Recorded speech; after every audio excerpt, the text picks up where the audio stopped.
Ladies and gentlemen, welcome. This is Split Peak Soup Podcast. We're coming back at you with another episode, and I'm really happy today because I have a longtime friend and an amazing human being here for the podcast, surfboard shaper Michel Junod. Michel, how are you today? I'm doing great, thank you. Yeah, I'm just up here delivering some surfboards, and I guess I can kind of go back a little bit.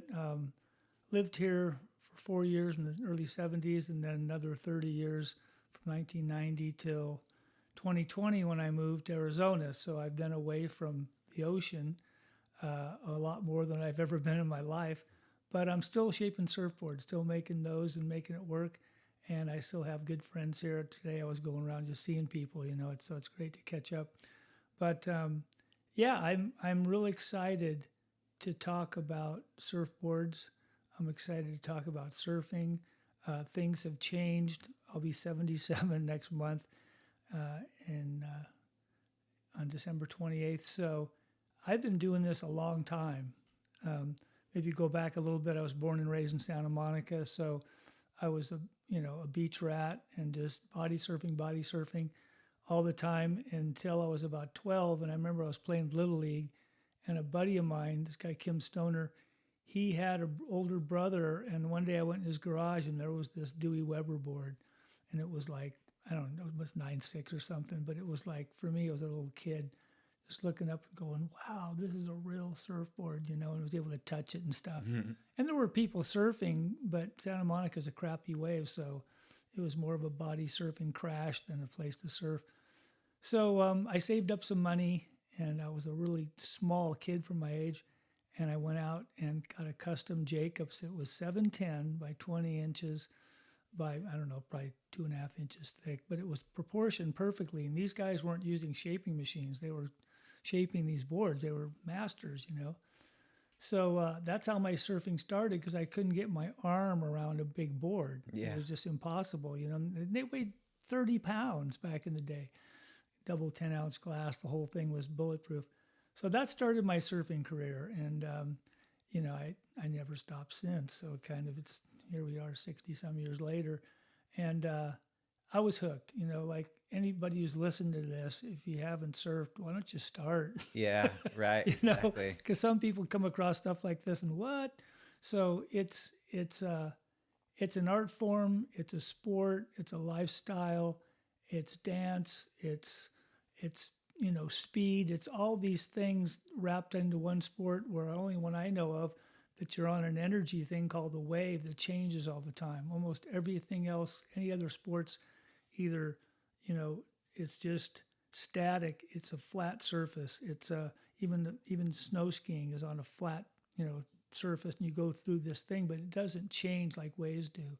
So right. I think that's one of the incredible things about surfing is you show me those pictures, you get that bad cut back at the lane. Mm-hmm. I mean, at the point, pleasure point, and just I connect all the things in my mind, just carving around, and so that's what we live for. Those special moments when it just feels like you're that energy is coming out of the wave into your board and into your body, and it's hard to explain, but the people who surf understand that. So kind of getting over to how I started building surfboards and why I started building surfboards was that I kind of figured out early that if I had a regular 9 to 5, I couldn't surf very much. And most people don't have the option in that, or if they do, they're in some kind of industry where they can call their hours. Maybe it's sales, maybe it's being a waiter at night in a restaurant or whatever. That's what the North Shore was all about. Guys would be waiters at night, and then when the surf came up really big in the winter, they'd just go on unemployment. Yeah, so right. There was all these ways to make sure you could surf all the time. So that was it. I was taught by this guy, Carl Tinker West.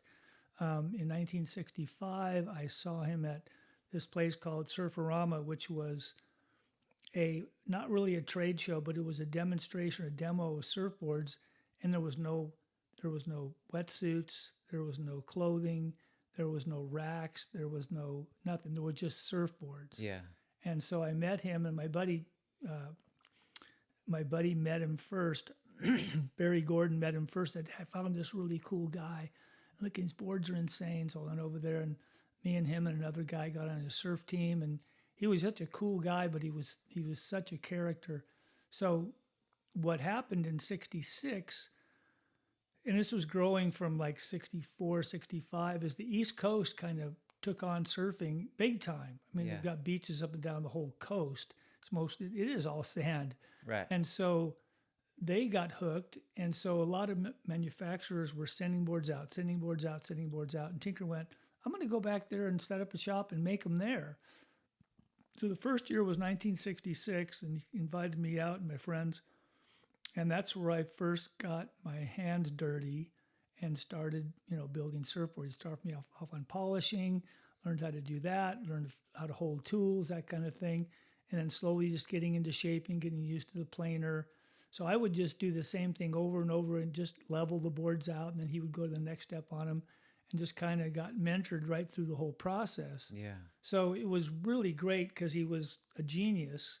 And he, not only a craftsman, he actually worked in the aerospace industry in LA after college, UCLA. So he knew everything from electronics to craftsmanship to carpentry. So he's one of those jack of all trades type of guys. And I don't have enough time to go through all the stories, but it was just really a fun time when surfing was not that crowded there either. But since we were from California, when the surf came up and the hurricane surf would hit, they would shut all the beaches down, like literally, and the cops would come out and the firemen come out. So we just, we're going to go out surfing, and they went, no, you can't do that. And so then this Hawaiian guy, Billy, what's his name? Billy McClonklin was a guy from New Jersey, and Frank Kayuma was this guy from Hawaii, and they're full-on lifeguards. And they go, oh, no, these guys are from Hawaii and California. They can go out surfing. And it was like good, kind of like Huntington Beach, peaky, and, real nice waves, hurricane surf. And there's like hundreds of people standing there watching us surf these waves. And it wasn't huge. It was, 6 foot, 7 foot faces. But whenever that happens, they freak out because they don't want people to drown. Right. They have from Memorial Day to Labor Day to make all their money in these beach towns, and it's over. They don't want any kind of stink going out. Hey, you're going to drown when you go there. So that was really fun. And we traveled up and down the coast and surfed in contests and went to New York and explored all the stuff with blues bands and rock bands and all this stuff that was happening in New York. So it was a great experience. So by the time 1969, the summer of 1969 came along, boards had just changed in 68 to shortboarding. So I went with my good friend Butch Yamashita, who I knew from high school at Venice High School in SoCal. We went out to that whole summer and into the fall and lived on the South Shore and surfed Ala Park and all those places and these really great waves. And surfing had just changed so quickly into shortboarding that I think I recollect that about 75 to 85% of the surfers riding longboards quit. Oh, wow. And it just flipped. Yeah. It was like this, no reason except for there was the Vietnam War, people were going to college, people were getting married, they're doing all these things. And when they turned their head back to the ocean, there was no more longboarding. Yeah. And so it was just this super trippy time. And I didn't know any howlies. I went with these local guys that my friend Butch knew. So I was surfing with all these local guys, and it's one of those moments. I look back at all this my time. I go, I never knew then. It's never going to be the same. It's going to change. You never realize that. You go, oh, okay, this is just crazy different. And so when I moved to the North Shore after spending 4 years in Santa Cruz, that was 1974. I moved. The North Shore was like that. It was uncrowded. Right. And in the Lane and Pleasure Point and all those places weren't crowded in the early 70s either because there was no leashes and, there was the cliffs and all that stuff. So, laying that all out, whenever I went somewhere, I was shaping. And so we lived right by Punahou School, and we were building boards kind of in the basement underneath our apartment and just kind of going for it, And then I was working the Greg Knoll shop for a while and, different places.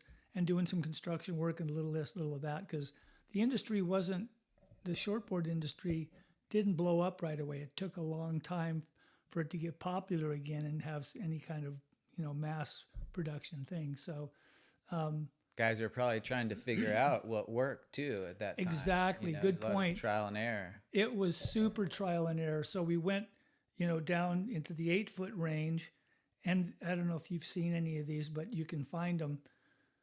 So the design was changing faster than they could make the blanks. Mm-hmm. So the first ones that were like that, remember they went 8'6", 8 foot, and they were getting the 7-foot range, and it happened really quick. And so the blanks had kick in the nose, obviously, and some kick in the tail, but you couldn't chop the nose off to make them smaller because then they'd purl, they wouldn't work. Right. So they chopped the tail off, like let's say of a 9'6" blank, and then you want to make an 8-foot board, so you got almost all that off. And then the foil would be nice in the nose, but be really thick, and then it would just drop off. Yeah. So if it'd be almost 3 inches thick, about a foot back from the tail. Wow. And they were just strange. So they had no rocker. They went real fast, but you couldn't turn them. Super stiff. Super stiff. Yeah. And they're all single fins. So finally, Walker Foam, Clark Foam, these companies were catching up. They go, hey, we need to redesign this and make some new blanks. Mm-hmm. And then, the boards obviously got better. And so in the beginning, it was probably a good, I'm thinking 4 to 5 years before there was any kind of multi-fin thing. There was some guys with fishes, Mm-hmm. and that came from Stevie Liss, who was a knee boarder. Right. And so that whole thing kind of developed, but it wasn't good for Hawaii. Sure. It was good for California surf. So I think it was, I'm trying to think what year the thruster came in. That 1981 or 2 or something like that. Yeah, you're right. Simon Anderson. Yeah, 81, 82. Yeah. And I can remember I was stoked on them. I was living on Kauai at the time. There's this place on the South Shore called Acid Drop, and it's kind of a slabby wave. Mm-hmm. And, you had to be a good surfer to surf there. It just hucked. And so I had this single fin under my house that worked really well. And I go, oh, I just want to try this out again. I've probably been surfing for a year on thrusters. Took it out there like a dummy. And I got into the wave, and my muscle memory already changed for thruster. So I went down, and I kind of lost the turn, and it just got annihilated. Yeah.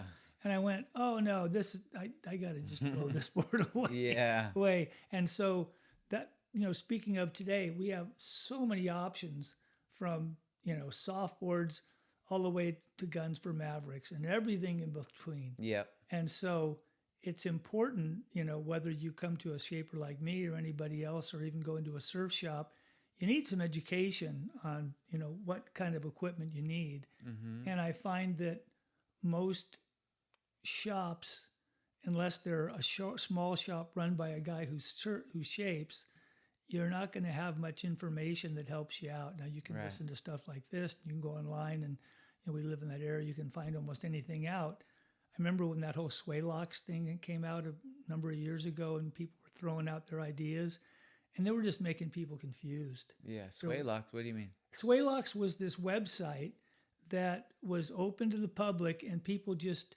shared about surfing. Oh. And a lot of them were people who read about surfboard design, surfing, all this stuff, and then put it in their head, and then they thought they knew about it. Oh, God. And they would, speak about it. And you didn't know who to believe unless you really knew. Yeah. It was almost like, carpentry, and you got these guys use these guys, and these guys do this. And then when you really go and build a house, you go, those guys were wrong. Yeah. It doesn't work that way. So I didn't listen to much of that because it didn't interest me, because I was going, it's kind of crazy. So even now, there's so many ideas out there, and there's so many different kinds of boards. And I'm kind of, I'm not boasting about this, but I can look at a surfboard and tell you how it's going to ride, because I've shaped thousands of them. And I've made enough mistakes to know what the mistake ones look like. Yeah. And then I've always, back you talked about shortboards coming in, and we didn't know what we were doing. We didn't. So I was really into the gun type of thing. I like riding bigger waves. So I like Dick Brewer's boards, Yeah. And then in California, there was a lot of the hulls, those wide things. I didn't like those because at 5, 6, 7 feet, they don't even work. Right. So there was all this discrimination going on in what design, which way to go. So by 74, and I moved to the North Shore, I brought 3 boards with me. Bought a 6'2", I think. I think I bought a 7-footer and an 8-footer. And only the 6'2" worked. The gunnier ones didn't work. So I had to, get my eyes open and my ears open, start looking at surfboards and seeing what was going on. Right. And so I didn't have some kind of a thing, well, I know how to shape. No, I learned I didn't know how to shape boards for Hawaii, that's for sure. Yeah. So I had to go through that whole learning process. And so it always has been kind of an interesting thing as far as board design, because the hydrodynamic principle of how they work is important to understand, not like airplanes, because airplanes can crash and you die. But, Yeah. The same thing, if you don't want to take out a bad board to Mavericks, Right. and get your ass whooped. So the guy that I kind of blew my mind on was Will Jobson. He invented the Twinser. And he's a genius. Or I think he died. I don't know where he is. But he could tell you for hours about his board and how it works. And, it was almost like too much. But he was a genius and he knew why.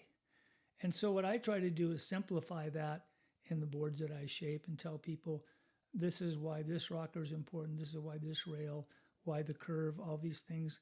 And in a few minutes, I can kind of tell them what their board's going to work like. Yeah. And I think that's real important, for me as a shaper or any other custom shaper, that you find someone you can communicate with. And they're not going to say, well, I know what you need, and then just without talking to you, make you something. So I always ask people, well, how long you been surfing? Where do you surf? What kind of waves you want to surf?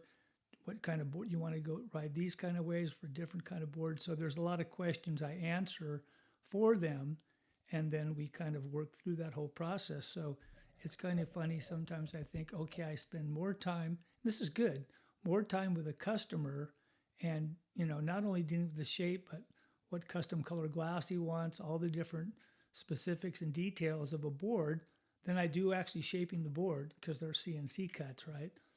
But it's important because where I work right now, they have in San Diego, Oceanside, they have a CI contract, and they're just boards that go into shops, and so nobody's explaining anything to anybody.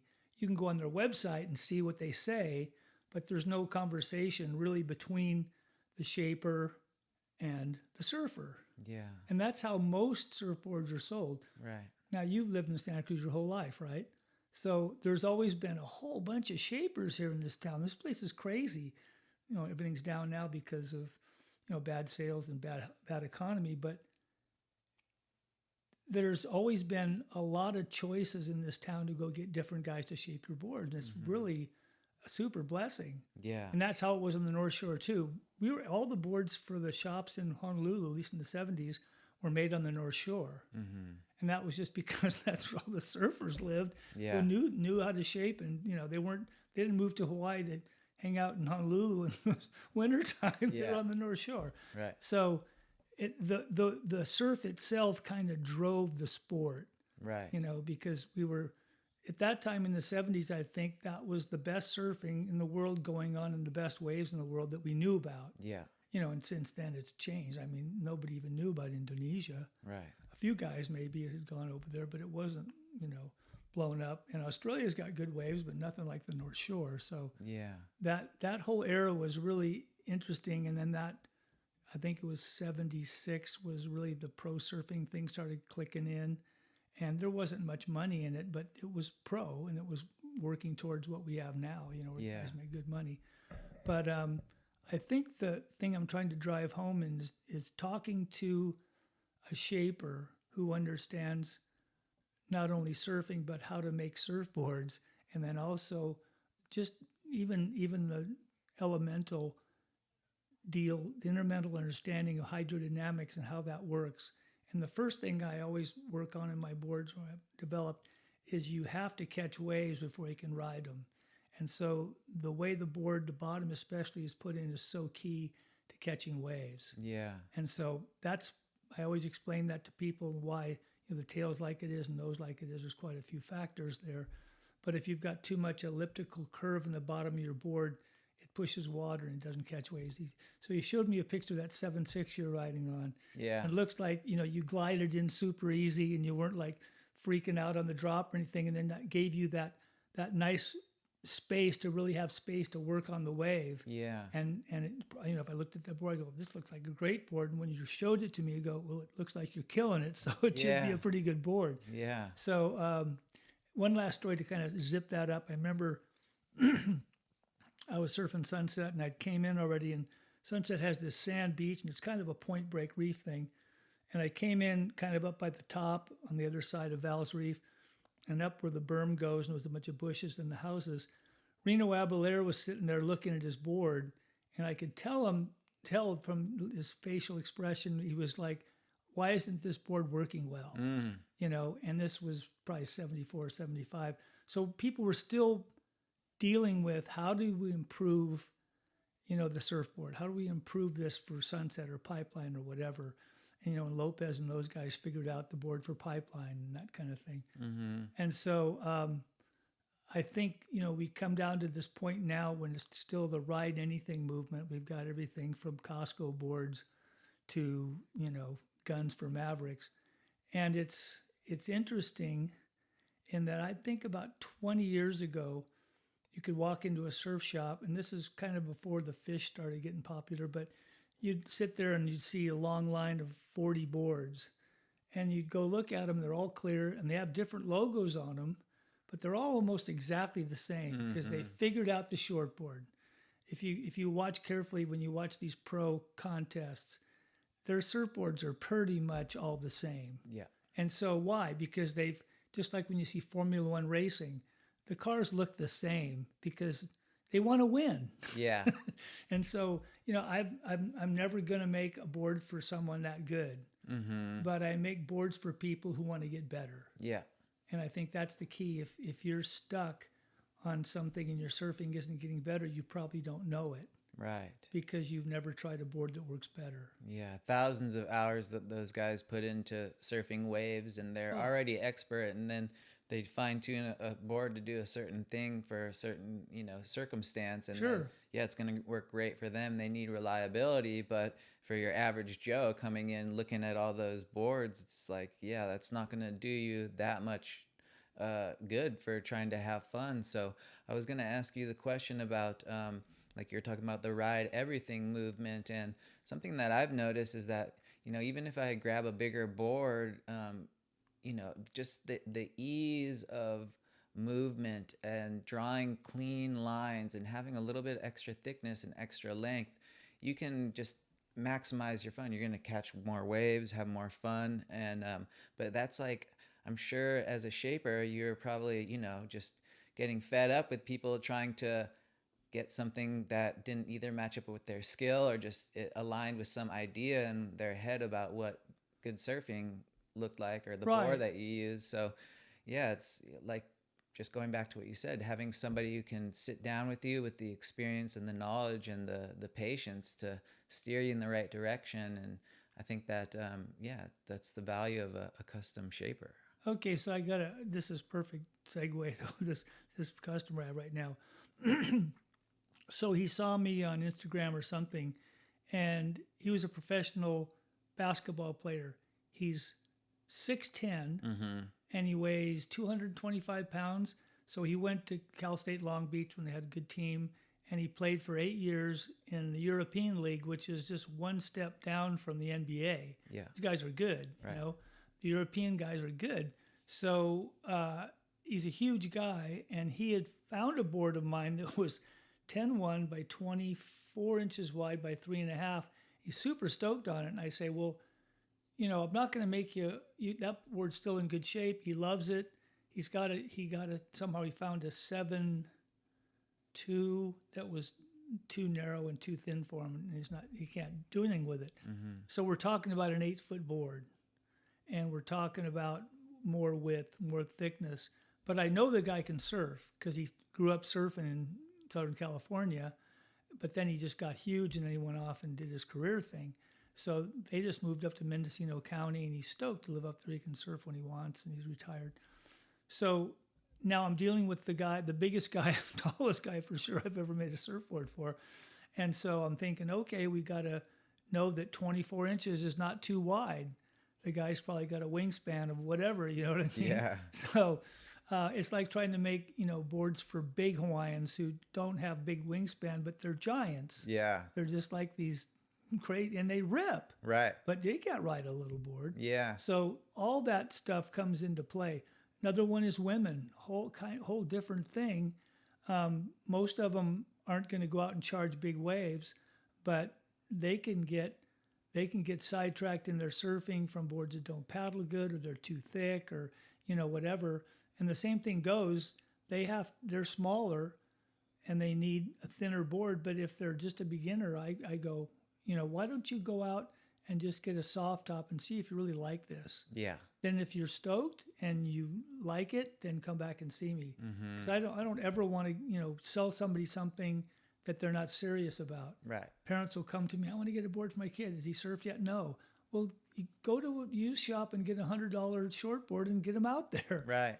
Don't go through this whole thing of spending $1,000 and they might not be happy even though you got the money. Yeah. So, well, surfboards too, it's like an interesting thing. Like, yeah, we have this idea of what the people who rip are riding, but especially for a beginner, it's like you're going to make your experience a lot less enjoyable if you're riding something that is out of your league. And just when you mentioned the soft tops, I just thought about, for as much as I kind of have a distaste for them, I have so much fun when I ride my Costco board, and it's got the stability, and I think that's a great board, for people, at least in the very beginning, to get like a good idea of, if they can have fun surfing. Yeah. And you're going to maximize your enjoyment having something like that. But, at some point it does, kind of limit you as far as progression. Right. And I always tell people to get one of those. I say, look, this thing's going to be really cool. You'll grow out of that and get a real board. Then just put that in your garage, and then when your relatives come to town, or your friends, or whoever, they want to use one of your boards, you hand them that one. Yeah. So they can beat it up, do whatever. Right. And it's going to be better for them to to ride that rather than one of your other boards. Totally. So they have a lot of purpose, but if once you grow out of that, you feel the difference with a fiberglass board, and how it's shaped and everything. And those things hydrodynamically aren't too bad. They've got a pretty good rocker, so you can catch waves easily. I went to that wave in Phoenix about 2 years ago when they first started building it. I didn't have a board, so I used one of those, Costco boards. I'd never ridden one before. So the first couple of waves, I went to turn, I just bogged. Yeah. It was just a big fat rail, Finally, after a few tries, I could surf it and stuff. But that was the only thing to have, and my friend knew the guys there and tried it out. So I've never used one since. So it's good to have when you're a beginner. You're trying to teach somebody to surf. If it's your girlfriend or something, you're going to start her on something like that. So if she falls, she's not going to hurt herself. And then you find out pretty quick if people are addicted or not. Right. And then once they do that, then they need to do some research. Where do I go to get a board? I wouldn't recommend a surf shop unless you knew something about who shaped these boards and if they would actually talk to you about it. Right. Because you're going to spend some money and you'd want to invest in something that really will work for you. Yeah, they're expensive these days. I think, I just heard this from a friend who I feel like I can trust, but I guess the Wavestorm, at least, that one, the template for that was designed by Nev Hyman from Australia. Okay. So that guy can shape surfboards, right? Okay. And so I never knew. That's cool. Yeah, so maybe that's part of the reason. And I did, I love Jerry Lopez. He's amazing, but I did try one of his soft tops from Costco, and it was really hard to ride, and I didn't have as much fun. But for whatever reason, the Wavestorm has been something that I can just jump on and have fun on. I would bet some money that it was the rocker, because not only is it important for paddling, catching waves, but I try to always incorporate the curve in the tail with the rocker in the bottom there. So whenever you're doing this, it's real smooth. It's not and you're trying to fight one surface that's curved with another surface that's curved the wrong way. Yeah. And so that's what's kind of weird about, the Stevie List fishes. They're great for kneeboarding because you're kneeling over and you're holding it with your rail, but they're so straight through there that anybody who would go out on one of those for the first time and was a good surfer and already surfed other boards, as soon as you start turning, you'd notice that you can't go like this. You're just going down the line. Right. And so for a wave like Rincon or something, well, fine. Just, Yeah. just Right. keep going, or some crazy wave that doesn't have a cutback. Yeah. So they have their purpose, but they're limited. Right. And so What would you say, like, the most maybe commonly overlooked design element of a surfboard that you think is the most integral to having a good time? Like something that maybe people don't think about as much, that you as a shaper, you have that kind of inside knowledge? well, I would think the first thing I have to know is what kind of waves you want to ride. Mm-hmm. Okay, and incorporated in that, I would say that across the board, you want to have the right kind of rocker, especially to catch waves. Mm-hmm. And so I have a YouTube channel and I explain all that. I don't want to take time to do it now, but I have a YouTube channel that shows me in my shaping room, showing you why the bottom contours are important, Okay. especially the rocker. So I'll tell you a story. I was shaping boards with Doug Schrodel over on Chanticleer, and his brother-in-law owned a sheetrock company, I think it was, or maybe I forget what it was. Because we had these two shaping rooms off to the side. You pull into the yard there, Right. off the side on Chanticleer. And I had this guy come, and he had a longboard with a lot of rocker in it. And what was happening when, in the early 90s, late early 90s, there were shortboard shapers that started shaping longboards, but they started shaping them like shortboards. Mm-hmm. So they had too much rocker in them. They were like, I remember when CJ Nelson was probably 12, we were up at a contest at Lindemar. It was low tide, and his board was from down south, and it was on the deck down. And I go, man, you could roll a bowling ball under this Yeah, thing, right. 'cause it had so much rocker from Yeah. nose to tail. And so they were made to go whoop, whoop, and just try to shortboard, and that's kind of what it was for a while. And the Hawaiians for years only rode thrusters with a lot of rocker in them because they ride more powerful waves. Right. But that whole thing is so anti-paddle, and if somebody's already an accomplished surfer, yeah, they can catch waves on it, So that whole thing with this guy coming to me, and I said, you got too much rocker in there. I told him right off the bat, I said, the problem is you can't catch waves. He goes, yeah, it's right. I'm paddling, and I almost get in, and it pushes on my chest, and I either take one more paddle and go over the falls, or I stall out, or if I do drop in, I'm late and the wave goes by. Yeah. Because I'm not in a second earlier. Right. And so from, I think this is something I probably learned on the North Shore, how important rocker was, because then you're playing with real waves. But when you're playing with fun waves too, you don't want to be the guy that can't catch waves and the board doesn't work right and you're all frustrated. So I think that's the most important thing, of course, is the rocker. But then you have all these other infinite curves in a surfboard, from the template to the rails to where that rocker goes, to all the factors of it, what kind of bottom is on it. And so there's so much going on. I got to tell you the story about Marcus, who lives here on the Point on 33rd. He called me up about 7-8 years ago when I still lived here. And he says, I heard you make custom surfboards. I want to get a surfboard for you. And I was over in Almar at the time on the west side. And I said, what do you ride? And he says, I have 3 longboards. I said, okay, bring your longboards. Come on over. I'll critique them, and then I'll shape you a board. So he's got 3 completely different surfboards. They're all used. Never bought a new one. Fortunately, didn't spend too much money.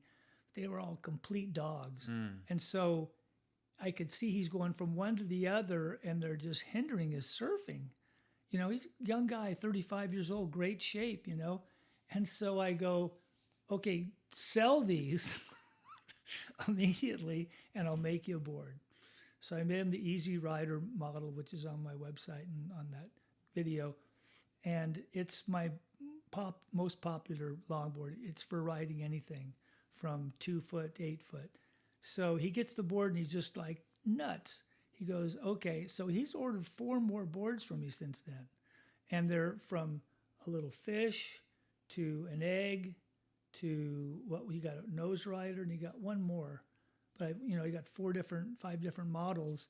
And he's stoked on all of them. And then he loaned them out to his buddies in the neighborhood. And I've got a bunch of sales from that. Wow. And so it's just basically throwing out what doesn't work and getting something that does work. Yeah. And so it's funny when I'm down south, I see a lot of young shapers that are doing stuff. They have a real job and they're playing around shaping and they're not doing the CNC thing.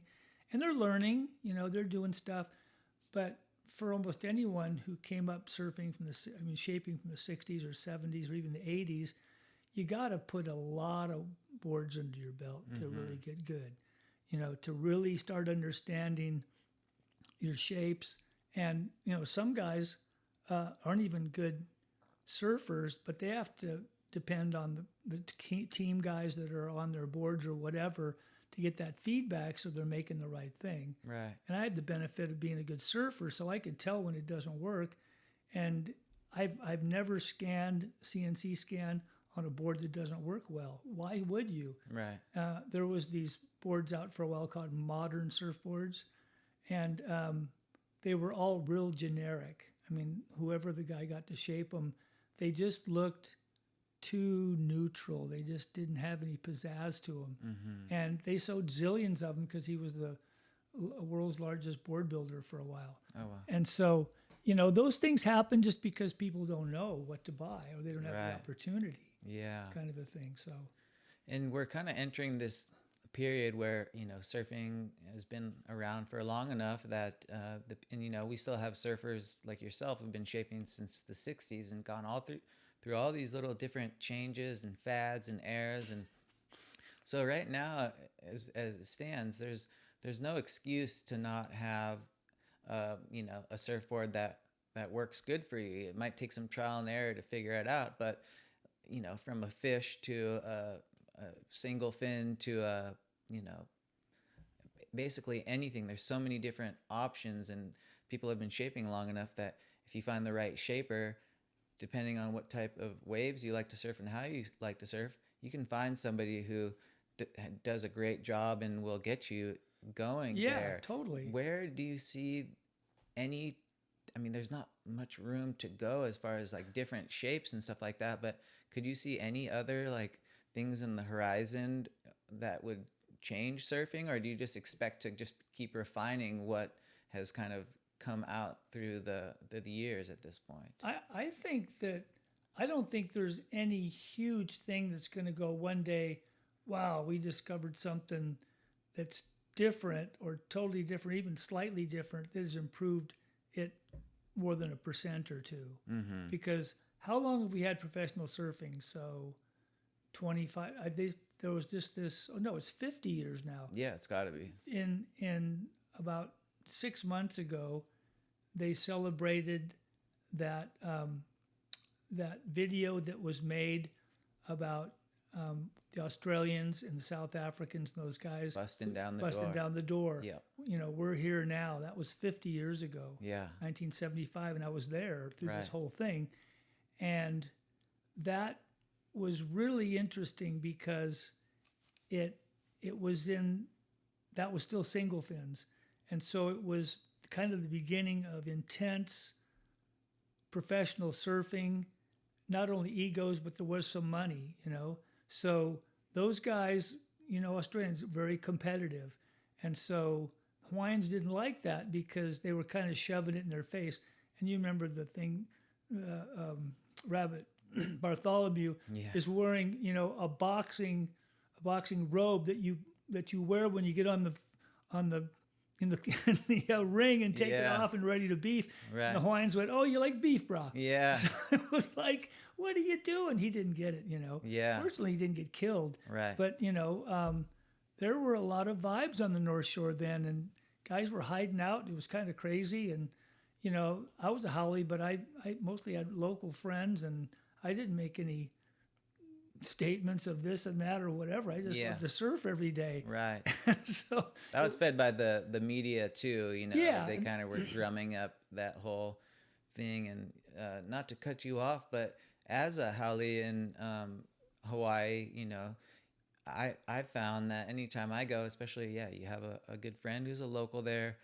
Anywhere I've gone in the world, I've never had an issue, especially as a traveling surfer. I had, 3 S's: shoulder, shaka, and a smile. Sit on the shoulder, throw a shaka, hoot a guy getting good wave, and smile. And people usually respond well to that. But Yep. you said you had a pretty easy go with that, but you must have seen that happening all the time with people just kind of like, making the error of bringing being an arrogant, attitude. attitude going to it. Yeah, the one more thing I'd add to the 3 is you paddle out and you see a guy get a good ride, comment, and say, "Wow, hey bro, that was a really good ride. That was really cool." Yeah. And they'll smile. Sure. How can you be bummed when somebody tells you we're ripping? Yeah, for sure. So if you go out there like they were talking about now, I was talking to my buddy who lives on the west side. They're talking about now it's pretty impossible to go ride Stockton. Yeah. Because the crew's not going to let you in there. They're just not going to. Yeah. And I surfed through a whole bunch in the 70s, and because I was part of the crew, and so there wasn't that many people surfing, so we didn't have guys just coming from nowhere and surfing there. It was a hard wave to ride. Yeah. And so that kind of vibe is what happens especially if you come out like I'm hot, I'm this or whatever, or take waves out of sequence. So I think the same thing goes whether you go into Indonesia or whether you go into Mexico or wherever you go surfing, Australia. You just need to be humble and just smile that everybody else is getting these good rides and comment on it, and then all of a sudden they'll figure you're not a jerk. Yeah.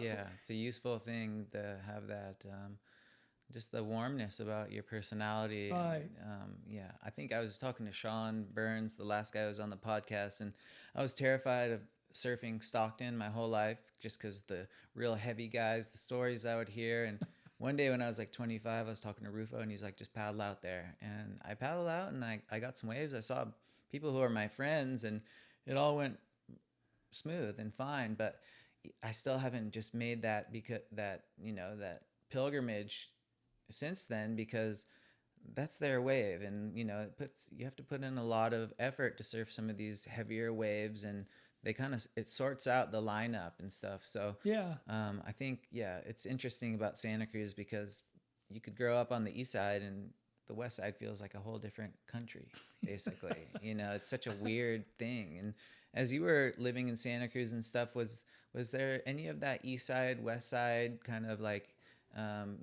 disdain going on, even whether it was real or drummed up by the media or whatever? Well, it seemed like a real thing to me. This is weird because we're so used to this word media and all that goes on in the cloud and what comes out, the information and where it goes. So there was none of that because surfing it really wasn't popular.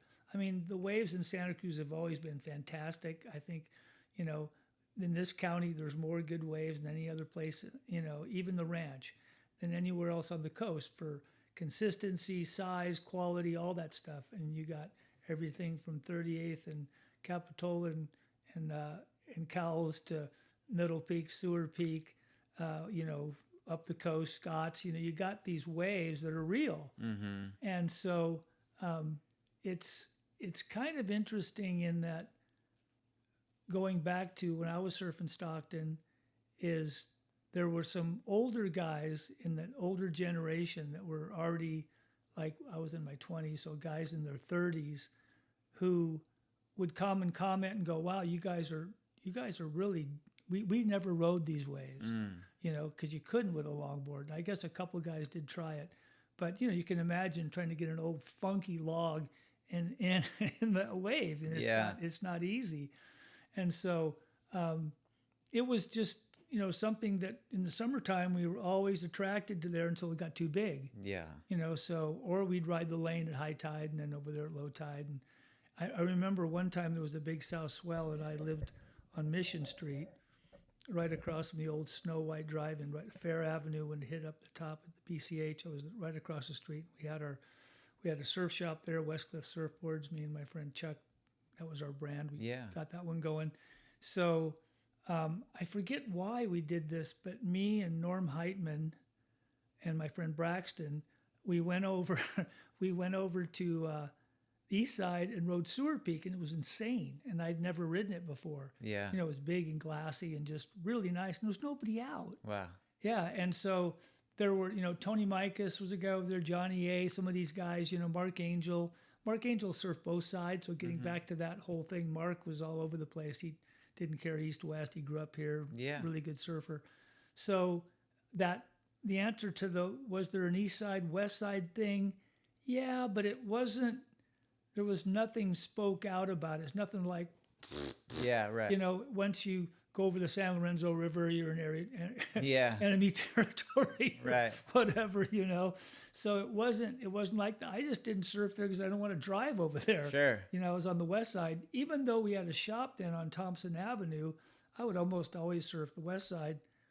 And I didn't really know that the rest of the point was good. Sure. I just didn't venture over there. I had, it was no reason to. Yeah. So it was kind of a strange, and I was making surf, but I could surf any hours as I want. And I pretty much stuck to the west side, and those guys over there stuck to their side. Yeah. And I think a little later it got more competitive, Sure. like Yeah. in the maybe in the 80s more and stuff. But there was no professional surfing. There were surf magazines, and once in a while they do an article on Santa Cruz, and that kind of thing, going way back. So there wasn't a lot of media speaking to that, Yeah. There wasn't, I don't remember a whole lot of fighting and that kind of thing. I remember since the 90s, there was all kinds of altercations happening. The sheriff gets involved and he goes to court, and I'm going, why are people fighting about surfing, Yeah. And it's kind of weird because that wasn't really what's happening in the 70s. Right. And I'm sure it wasn't happening in the 60s, Yeah. because there was no leashes, and, if you went out the lane, you had to pay the price, You're almost kind of stoked to have somebody out there like with you, the buddy system. Yeah, the buddy system and the hang-on system. That's right. That's what's kind of crazy, and most people don't realize that there was a time when there weren't leashes. Yeah. And surfing was, painful if you lost your board. Totally. So.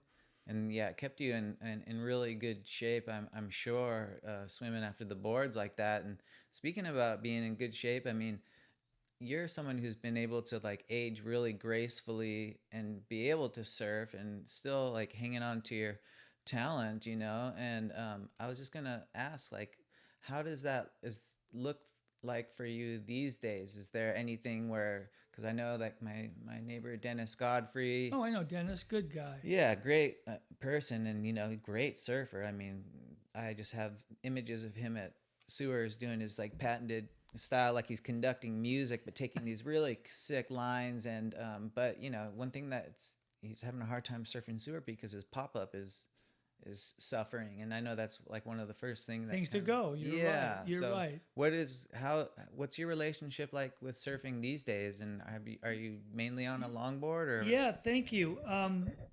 It's been affected. So they talk in sports about losing a step. Mm-hmm. If you lose a step in the NFL or the NBA or in baseball, you can't play anymore. Because we're talking. There's going to be younger guys, and they'll be faster than you, and they'll be hitting harder than you, and all these things. So you rarely see a professional athlete go over 40 years. Right. You just don't. Yeah. Now in surfing, it's different. I think there's a lot of people who continually surf, faithfully all the time, and 50 is not that old, 60 is not that old. 70, and I'm going to be 77, so 70, you start slowing down. You don't have as much endurance. Mm-hmm. Your lungs don't work as well. Those kind of things start slowing down. And so it's this slow process of degradation, just going down. And so in the last year and a half, I've had some issues with my balance. Mm-hmm. And so it's kind of weird because I'll get up and sometimes I feel fine.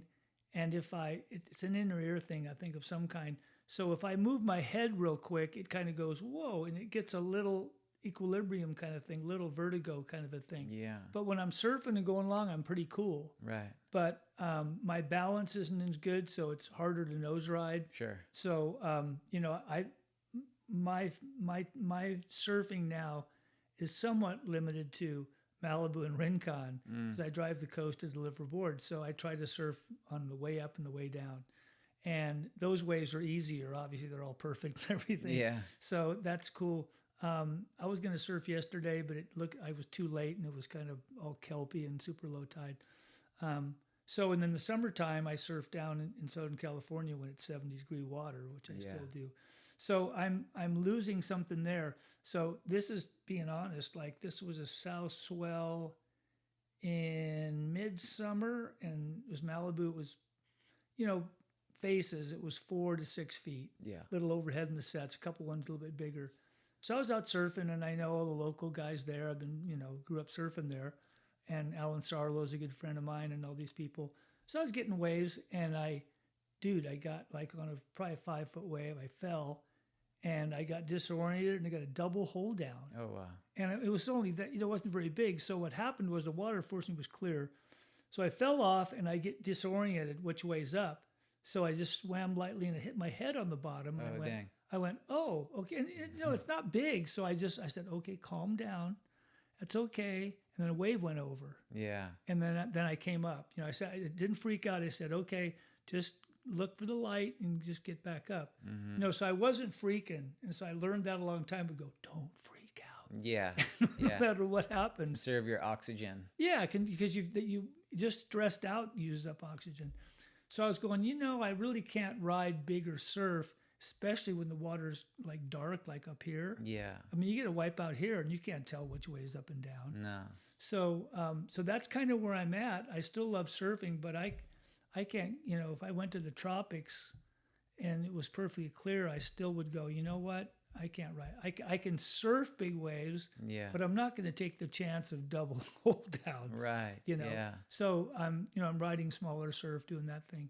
I need to kind of have it looked at. People are saying, you know if you've got a punctured eardrum, or is it there's some inner ear stuff, and there's certain, I forget the name of it, of a crystallized. Yeah, my mom's been dealing with that in lately. there. Yeah. So it's kind of a vertigo thing, and so once in a while I'm walking and I'll go, oh, and I kind of just do that semi-drunk thing. Yeah. And I'm not drunk, and I go, whoa. So I don't know. My dad had that. It could be an inner ear thing. I saw Dr. Hetzler, the guy who does the ear thing, quite a while ago when I was still living here, because I had some issues with it, but it wasn't bad. And he said, I don't know, So I don't know what it is, but I still love surfing, but I'm definitely not, going out to 8 to 10 foot sunset or anything anymore. Yeah.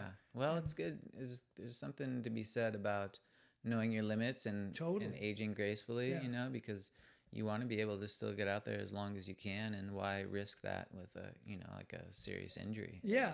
Or just, it's, I know I could still, surf the wave, but I don't have any, kind of a string that somebody pulls me up before I go into the water kind of thing.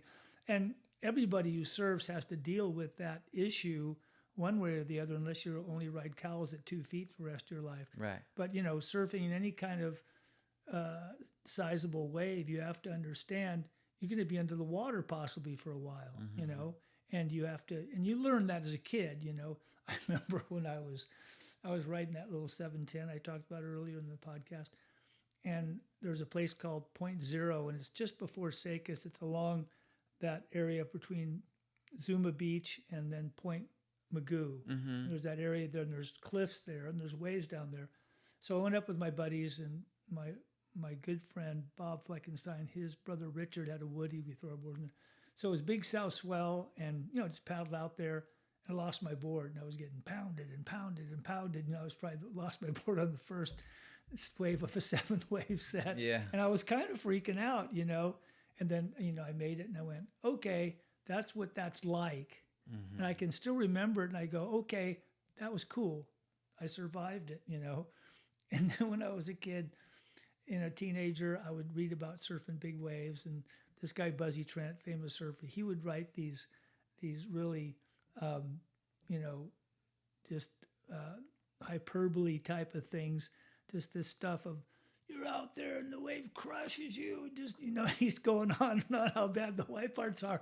So the first time I surfed Sunset, I was all, am I going to drown? I got wiped out and I went, dude, that guy was a liar. Yeah. It's not that bad, but I know what he was doing, trying to keep people out of the water. Yeah, definitely. Well, Sunset Beach, I mean, God, I got so annihilated out there. And I think just, to touch on surfing and skill and, perspective and Right. experience, like anytime that I would go to the North Shore as like a kid, teenager, every time I would come back to Santa Cruz, I'd be a little bit more confident. Yeah. And I think Hawaii is like a really great place to get that kind of confidence. And so you must have gotten a lot of that in your experience there. Yeah, and again, getting back to surfboards, so you have to be confident in your equipment, and so unless you don't care about getting better and you just want to surf 38th and when it's 2 feet and just go 2 miles an hour and never get out of first gear, that's fine. If people want to do that, that's cool. But if you want to compete at a higher level, and I don't mean professionally, but just compete with yourself and get better, then you have to have good equipment. Yeah. And then you have to realize, do I have limitations? Do I know how to swim if my leash breaks? Like you were saying earlier, I could swim really well because my mom taught me when I was young. Through that, and I got some lessons. Mom taught me, and then I body surfed. And you got to know what you're doing. So when I finally started surfing, that wasn't an issue of drowning or anything, but you have to know your limitations. Yeah. And that's one of the scary things about. I remember this quick story. This was around Thanksgiving, maybe 20 years ago. I was up at Scotts Creek, and it was 12 to 15 foot faces, and it was perfect. I mean, Yeah. It was not a drop of water space. And I was surfing with Spicko and his buddy, and he lost his rope broke, Yeah. his leash broke. And he's swimming around out there, and I go, what are you doing? I go, dude, you have to go in. And he was freaking out, and I said, look, just actually go over where the waves are breaking and let it knock you in. You don't want to go outside and swim around and get sucked out to sea.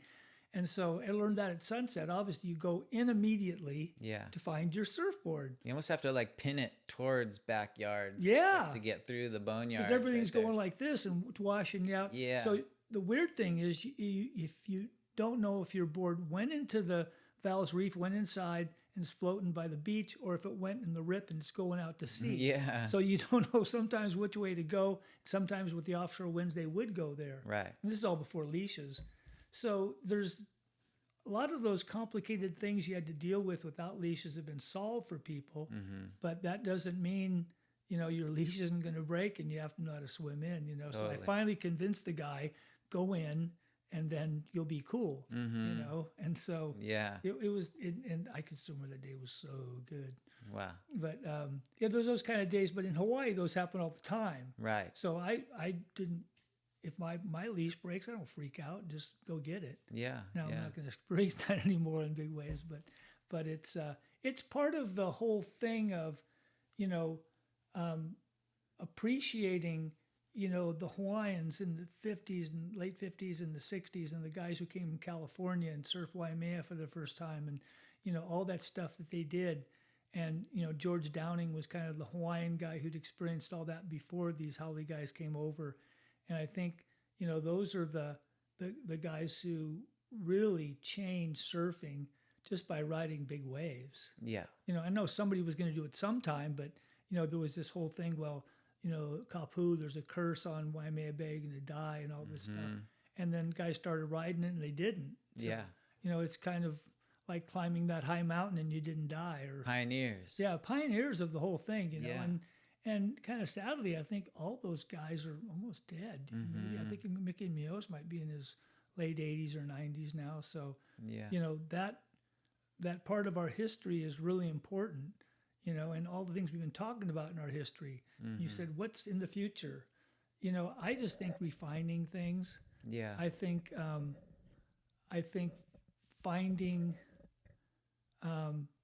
find a place that you like to surf and have an attitude that you're sharing all that with somebody else And I think that'll make your surfing that much better. If you go somewhere and have any kind of possession over a wave that you think you should be there instead of somebody else, you know, that kind of spoils the whole thing. So I think maybe that's one of the things I would like to see refined in surfing is more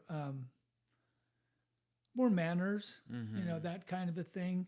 Sadly, right now here in Santa Cruz, it's so crowded that I look at it and I go, it looks a little dangerous out there, just from the amount of people moving around in the water. So that's that's another subject, but it's kind of tough. And I know for years there's been guys who only surf up north or only surf, in the beaches because they're burnt out on the crowd thing. Right. And that's fine. Yeah. But the waves are good. We want to surf them. So it's kind of a catch-22. Yeah, and I think, especially after COVID, there's this influx of adult learners, and which is totally fine and stuff. But I think as a little kid, especially when you're around an area and like who's who and who to respect and stuff, that instills a lot of mutual respect in, and which is important. But there's people who come out and the world and the beaches there, it's a free place, no one owns it, but at the same time you should be equipped with enough knowledge and respect, and that's just what's really lacking, and it makes it dangerous and frustrating for those of us who really put in all that time to be in a place where there is a pecking order and stuff. So it's kind of one of these things where you just have to know that that's the way things are right now, and kind of adjust your expectations to know that you're gonna run into that and stuff. And I wanted just to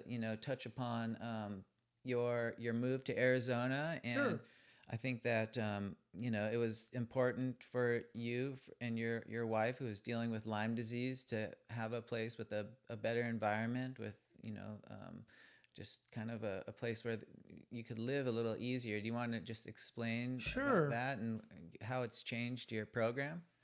Yeah, it was a real lifestyle change in the sense I'm not surfing every day, but I made the decision pretty early on when we found out. We went to a clinic actually in Scottsdale, Arizona, almost 20 years ago now. Maybe I don't know exactly, but almost 20 years ago, because I heard on this radio program that it was a private, not private, it was an FM station, and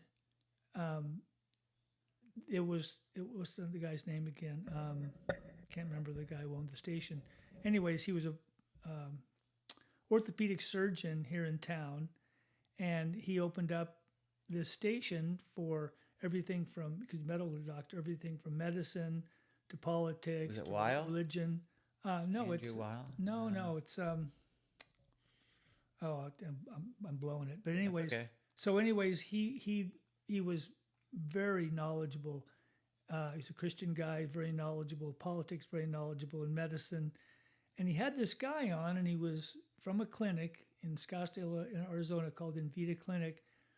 And he was talking about people who struggle with chronic illnesses and can't find out what's wrong. Mm-hmm. And you know about that. Yeah. So anyways, I heard him talk about that, and I go, Jody, I got home, I said, we're going to go and find out, because you're sick. I don't know why.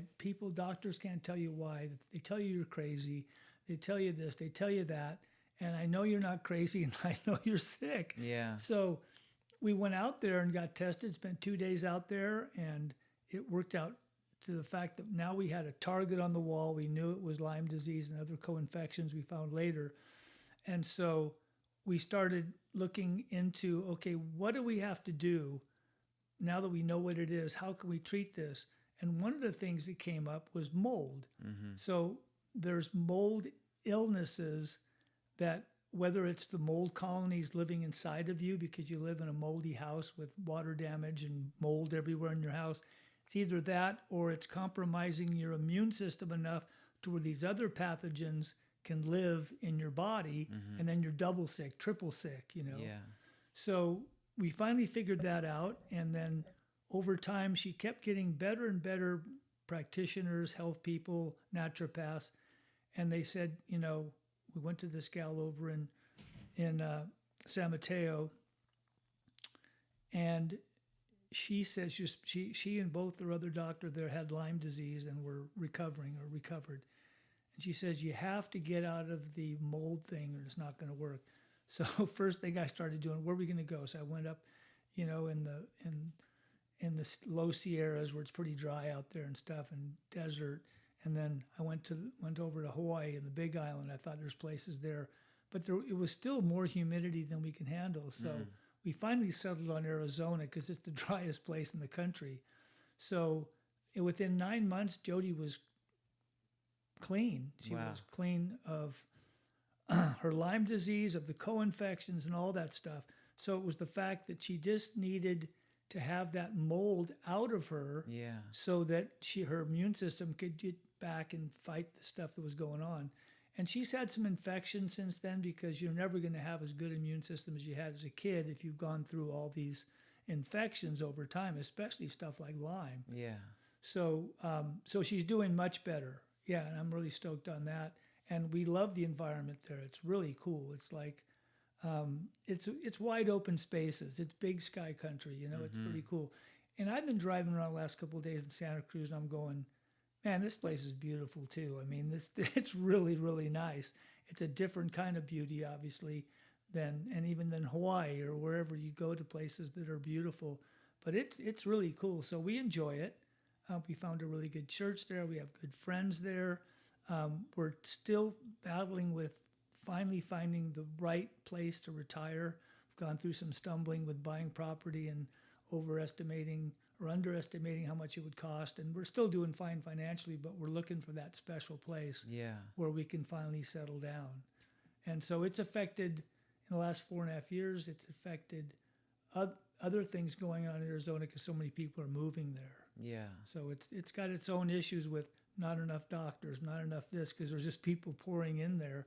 And a lot of them are leaving other states that have high taxes and all that kind of stuff. So it's kind of an interesting time. But and I drive a lot, but I don't mind it. I have plenty of time to drive on these roads that are straight for 50 miles or 40 miles. I've left my house in Arizona. I live just a little north of Prescott in Chino Valley, and I've left there and I've driven all the way to the 76, which is a road that runs off the 15 freeway in San Diego County and goes down to the beached ocean side. I've driven all the way without stopping. Wow. And then you got to stop because they've got signals along that way. You go it's about 8 or 10 miles to the beach. So I can dig that. Yeah. I just, everything just blends into it. I leave like at 4:30 in the morning, no traffic anywhere. So I just got to watch, when to go through the basic Southern California nightmare, and I usually go early. Yeah, and so you've got a good program. How often are you making this drive? So you go and you get the boards, you finish the shapes there, you get them glassed, and then you deliver them, right? Yeah, so it rolls over. So right now I'm shaping a batch of boards. I did 4 the other day. I'm going to do 4 when I go back tomorrow and the next day. So then, and I just grabbed the boards to come up here and drop those off. So when I leave to go back home, like on Wednesday, I'll have 8 or 9 boards being glassed. Yeah. So I go home, people call in, order more boards. I put that on the next schedule. So while those boards are being glassed, they call me in 4 or 5 weeks and go, here, boards are ready. I've got a new batch of boards. I drive there. I start shaping them. Right in the middle, kind of, I throw all those boards in my car and drive them up, come back, finish up those, and just kind of repeat. So I'm always coming about 4 to 6 weeks and delivering a new batch of custom boards. Well, that's pretty cool. Yeah, it works out really well. I mean, I'm surprised how well it works out. And God, after all the suffering that your wife has had to go through, it must be such a relief to have this place, this safe haven where you guys can just focus on living and enjoying your life. And I'm so happy for you guys. Oh, thank you. I know how living with illness and all the uncertainty and the frustration that goes into it. And it's great to see where you're at. And I know that you're still surfing and you're still doing what you love, is shaping surfboards, and it's really inspiring to see. And I'm super happy for you guys. Yeah, maybe close with this. People ask me, when are you going to retire? I want to get one more. And I go, I'm not sure, but once I finally finish, either we're building a house or buying a house. We're looking more like at buying than building at this age. Then when that's all wrapped up and I still have enough income coming, in from other sources, we have some savings we'll have too. Then I'll probably say, okay, 6 more months and I'm done. Yeah. That kind of a thing. But I said, my good customers, I'm not going to stab you in the back. If you want some more boards, that'll be fine. Yeah. And so, yeah, I'm happy with that. It is a different life, but it's a life we really like. And it's still great that I have enough energy. I've always had energy, but I don't have as much as I used to have. Mm-hmm. Enough energy to drive, to shape the boards, to deliver them. And, I give this little story. So the worst thing, I think, as far as how you have to spend your money is when your car breaks down and then you go and you have to give it to the mechanic and you take your car away, the car to use. And then when you get it back, it costs a whole bunch of money. Right. And so you're bummed because you didn't really purchase anything. You just fixed something. Yeah. And then the opposite side of the coin is people order these custom boards from me and they spend money, but they get this brand new board and they're all stoked because they can go do something really fun on it instead of just driving to work in a car that just cost you $1,500 to fix. Right. They bought a longboard for $1,500 and they're just in love with it and having a good time. So it's that kind of joy of life thing, and we have to take, the joys with the bumps, with the crashes and all that stuff, whether it's health-wise or our stuff breaks down or our house floods or whatever it is, I always say it's so great to paddle out and you leave all your troubles on the beach. Yes. And you go and enjoy that time, and you might have to, get back in your car and maybe your battery went out, but at least you had a time where you could just really be peaceful, and enjoy the surfing thing. It's a sanity break, and God, how blessed we are to have that in our life, and how blessed we are to have, guys like yourself. And it's just great,